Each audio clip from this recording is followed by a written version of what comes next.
Assalamualaikum warahmatullahi wabarakatuh. Bertemu lagi di materi selanjutnya, yaitu kelistrikan pada sistem saraf.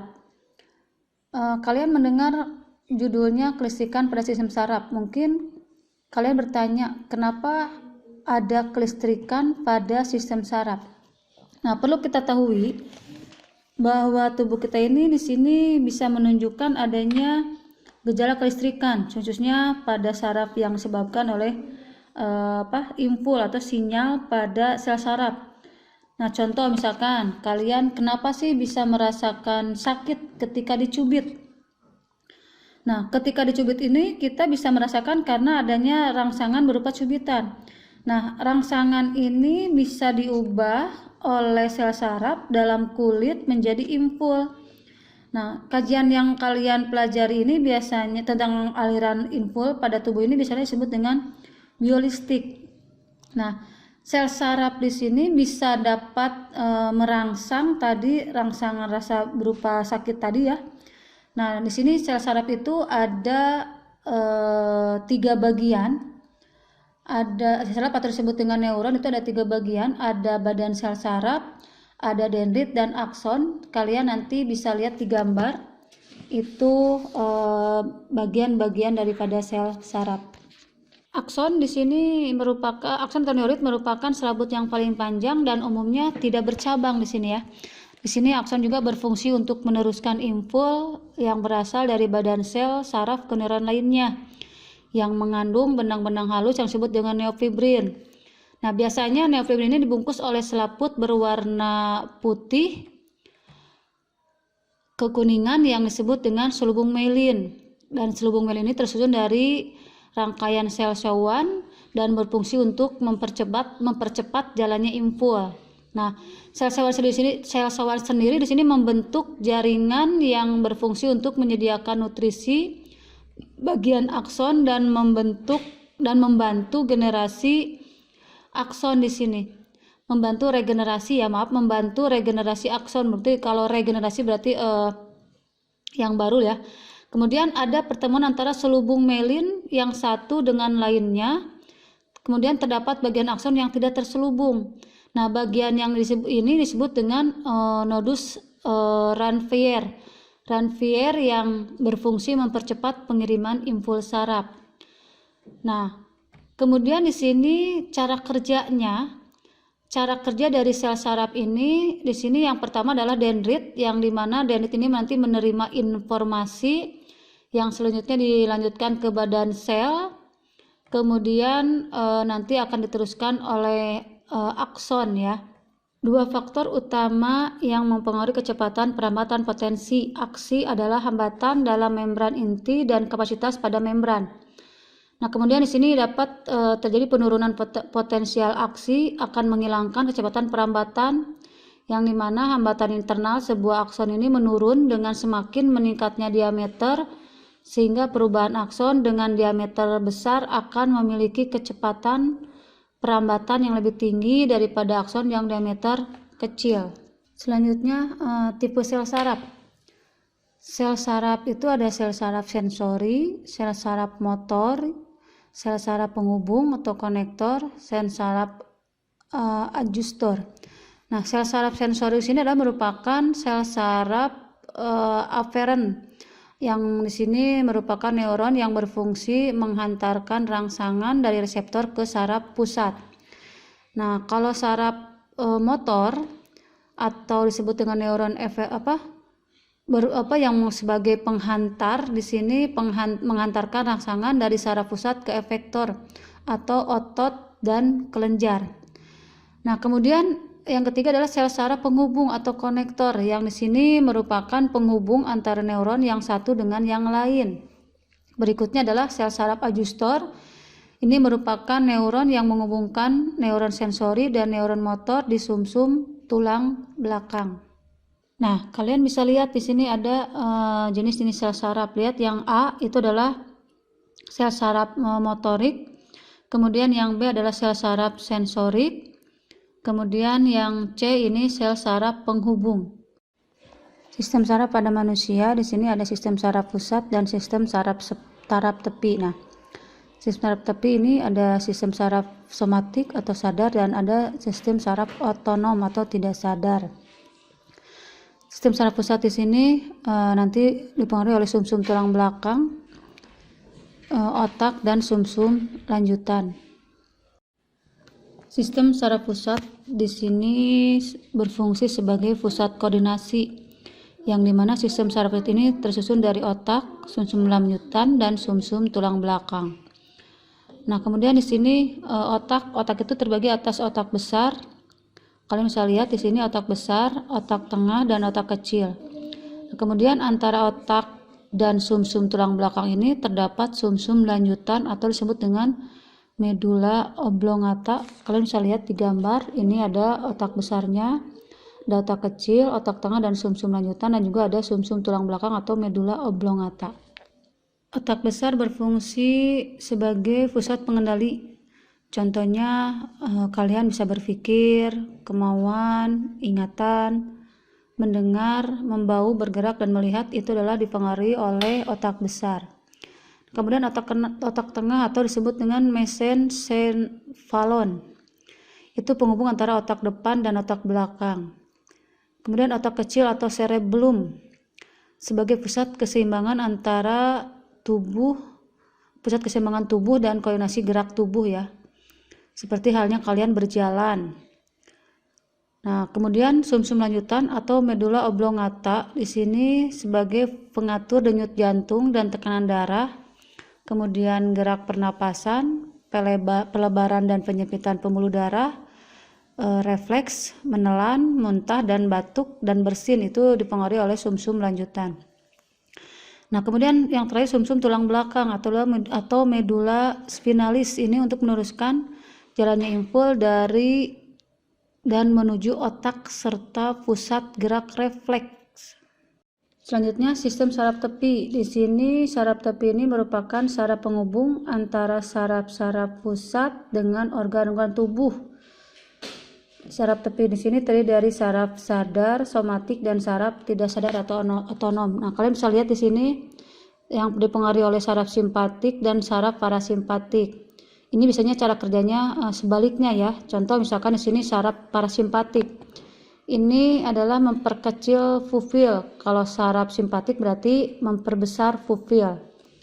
Nah, kemudian di sini juga contoh berikutnya adalah cara kerja saraf parasimpatik. Di sini mempersempit bronkus paru-paru. Nah, di sini sebaliknya kalau untuk simpatik di sini memperluas bronkus. Kalian bisa nanti lihat dan pelajari lagi. Ada di buku paket kalian bisa lihat ataupun cari di Mbah Google yang mana saraf simpatik dan parasimpatik beserta fungsinya. Yang jelas pada dasarnya adalah fungsinya itu antara simpatik dengan parasimpatik berlawanan ya. Impul saraf di sini ada dua macam cara yang melalui impul, yaitu jalan panjang dan pendek. Jalan panjang di sini merupakan jalan impul yang dikendalikan oleh otak yang berupa kegiatan-kegiatan yang kita sadari. Kalau jalan pendek di sini terjadi gerak refleks. Nah, gerak yang sadari contohnya itu jalannya adalah reseptor saraf sensorik, kemudian ke otak, kemudian ke saraf motor, kemudian ke efektor. Nah, kalau gerak refleks di sini dari reseptor ke saraf sensorik, kemudian ke sumsum tulang belakang, kemudian saraf motor dan efektor. Sama di sini ada efektor yang terakhir, tapi yang membedakan adalah kalau gerak sadar yang disadari itu adalah ya dipengaruhi oleh otak di sini. Kalau gerak refleks itu sumsum tulang belakang. Di sini otak yang antara otak dan sumsum tulang belakang yang membedakannya ya. Kalau otak di sini berarti diterjemahkan oleh otak.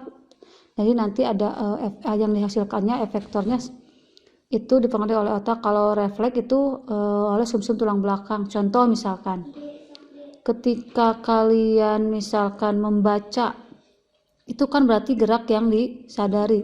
Tapi ketika misalkan kalian sedang jalan kemudian kalian menemui lubang, kalian kan secara otomatis, secara refleks menghindar lubang itu. Nah, itu kan berarti adalah contoh gerak refleks dan gerak yang disadari. Di sana ada contoh, di sini jalur yang langsang ketika gerak refleks. Sini ada paha yang disentuh oleh benda tajam dan lutut dipukul dengan palu. Kalau misalkan yang dipukul dengan palu berarti itu adalah gerak yang disadari. Tapi ketika kita disentuh oleh benda tajam, maka kita akan bagaimana secara refleks gitu ya, itu akan terjadi otomatis kita akan berperilaku seperti apa gitu ya. Berikutnya di sini kelistrikan pada jantung. Di sini kelistrikan pada jantung. Di sini jantung, di sini ada pusat kelistrikan pada jantung. Di sini ada nodus bagiannya sinoatrial SA atau disebut dengan SA. Kemudian nodus atrioventrikuler atau AV. Kemudian atrium kanan, ventrikel kanan, kemudian atrium kiri, berkas his, kemudian ventrikel kiri, serabut ventriculum, serabut Purkinje. Ini adalah merupakan pusat kelistrikan pada jantung. Nodus SA merupakan gelombang develorasi dari atrium kanan ke atrium kiri dengan 70 sekon terjadi kontraksi atrium ya. Sini kalian bisa lihat ada gambarnya ya, ada tanda panahnya. Kemudian gelombang develorasi berlanjut ke nodus AV, kemudian nodus AV mengalami develorasi. Nah, kemudian gelombang dari nodus AV ini melalui berkas his atau BH dan diteruskan ke berkas cabang BB, kemudian BB mengalami develorasi. Di sini kalian bisa lihat ya.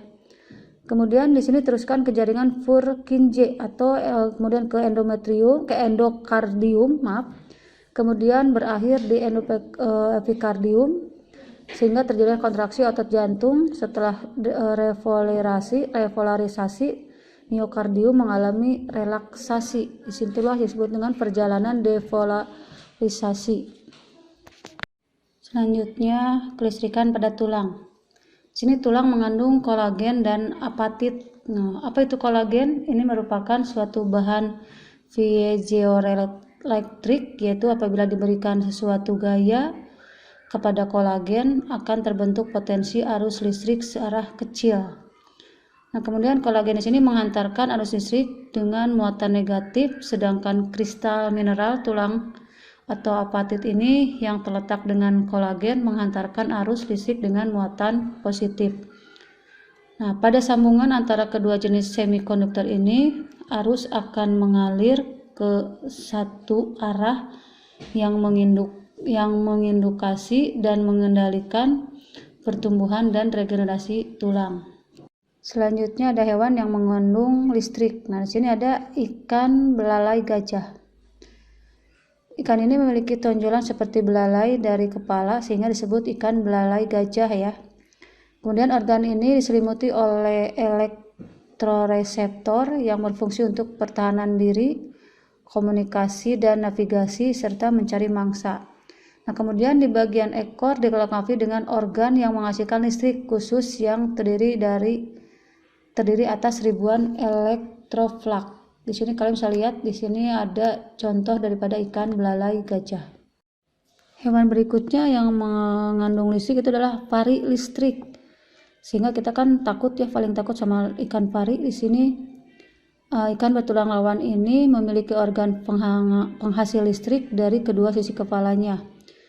Kejutan listriknya digunakan untuk mengusir predator dan menyetrum mangsanya. Berikutnya adalah belut listrik. Belut listrik ini memiliki 5.000 sampai 6.000 elektroflak yang menghasilkan listrik sehingga 600 volt dan arus listrik 1 ampere atau sama dengan 600 watt selama 2 milidetik ya. Biasanya ikan belut listrik ini jika diganggu mereka dapat menghasilkan sengatan sebentar-sebentar selama 1 jam. Hewan berikutnya itu hiu kepala martil. Hiu ini memiliki ratusan ribu elektroreseptor atau disebut ampula Lorenzini sehingga dapat mendeteksi sinyal listrik yang lemah sekalipun dari mangsanya. Ampula mendeteksi medan listrik yang dihasilkan oleh hewan lain di bawah hewan sehingga memungkinkan martil untuk memindai mangsa dari dasar laut.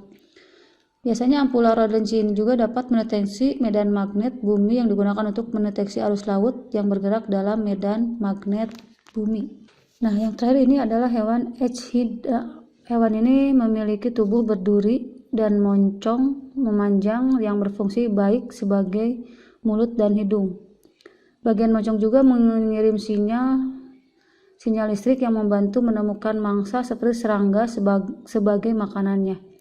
Biasanya sistem elektroreseptor di moncong, si moncong ini memiliki 400 elektroflag. Kalian bisa lihat gambarnya ya, dari gambarnya juga ini menyeramkan ya. Nah, mungkin itu untuk kelistrikan pada sistem saraf dan kelistrikan pada hewan. Assalamualaikum warahmatullahi wabarakatuh.